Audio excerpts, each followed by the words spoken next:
Calendar کے بچے، مصنف راج محمد آفریدی، پشاور، پاکستان۔ ایک دفعہ کا ذکر ہے کہ ایک گاؤں میں کیلنڈر نامی مرغی رہتی تھی۔ ایک دن وہ انڈوں پر بیٹھ گئی۔ چند دنوں بعد انڈوں سے 12 بچے نکل آئے۔ مرغی کے بچے بہت پیارے تھے، اس لیے وہ اپنے بچوں پر پیارے پیارے نام بھی رکھنا چاہتی تھی۔ اس نے اس سلسلے میں اپنے رشتہ داروں سے مشورہ کیا۔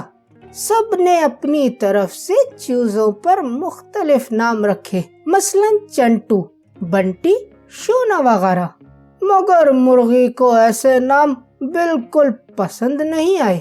اس نے بچوں کو لے کر سمندر پار جنگل جانے کا فیصلہ کیا تاکہ عقل مند الو ان پر نئے اور منفرد نام رکھے۔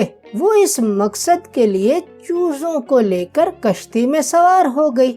یہ دن ملاح اور کیلنڈر مرغی کی بدقسمتی کا دن تھا، کیونکہ کشتی طوفان میں پھنس گئی۔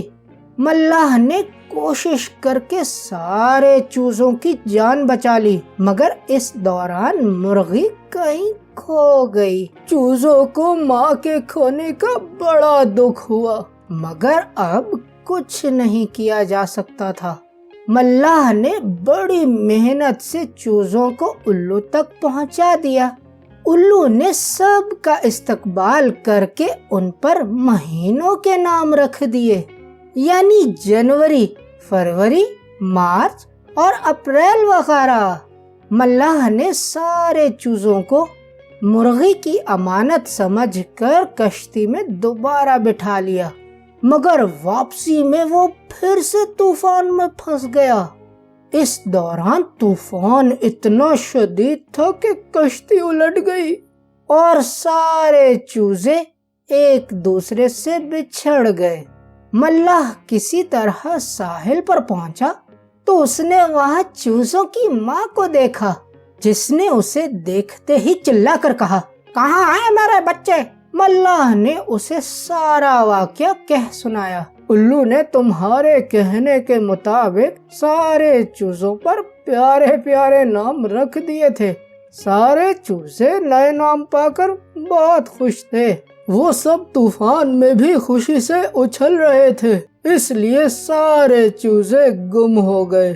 مرغی یہ سن کر بہت روئی۔ پھر اس نے خود کو دلاسا دیتے ہوئے کہا، میرے بچے اپنی ماں کے لیے ایک نہ ایک دن واپس ضرور آئیں گے۔ پھر ایسا ہی ہوا۔ تقریباً 1 سال بعد مرغی کے سارے بچے مل گئے۔ انہوں نے ایک دوسرے سے رابطہ شروع کیا اور ماں سے ملنے کا ارادہ کیا۔ مرغی کو اطلاع ملی تو وہ خوشی سے جھوم اٹھی۔ اس نے بچوں کے استقبال کے لیے ہر طرف سبز گھاس بچھائی۔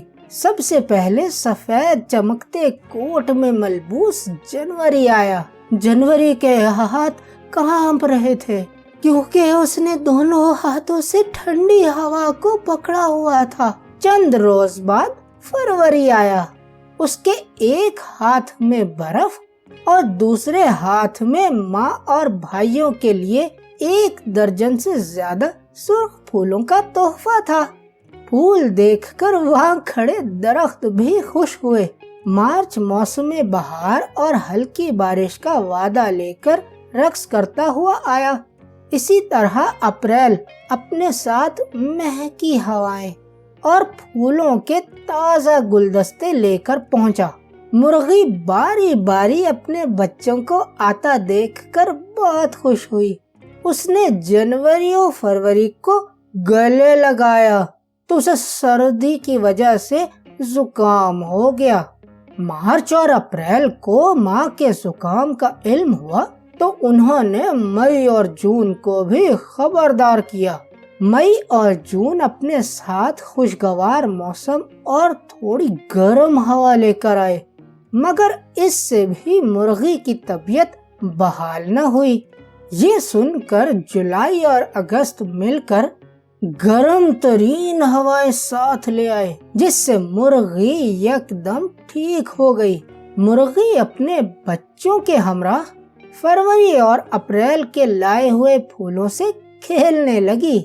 اس دوران اسے جولائی اور اگست کی گرم ہواؤں نے پریشان کرنا شروع کر دیا۔ وہ دعا کرنے لگی کہ اس کے دیگر بچے اپنے ساتھ گرمی نہ لائیں۔ چند روز بعد ستمبر کو بھی اپنی ماں کے گھر کا پتہ مل گیا۔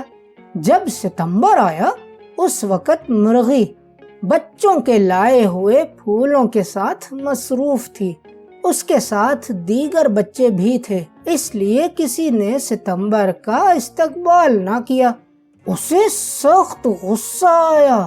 اس نے اندازہ لگایا کہ پھولوں کی وجہ سے کسی نے اس کا استقبال نہیں کیا۔ اس نے پھولوں سے انتقام لینے کے لیے ان کے دشمن خزاں کو اپنے ہاں آنے کی دعوت دی۔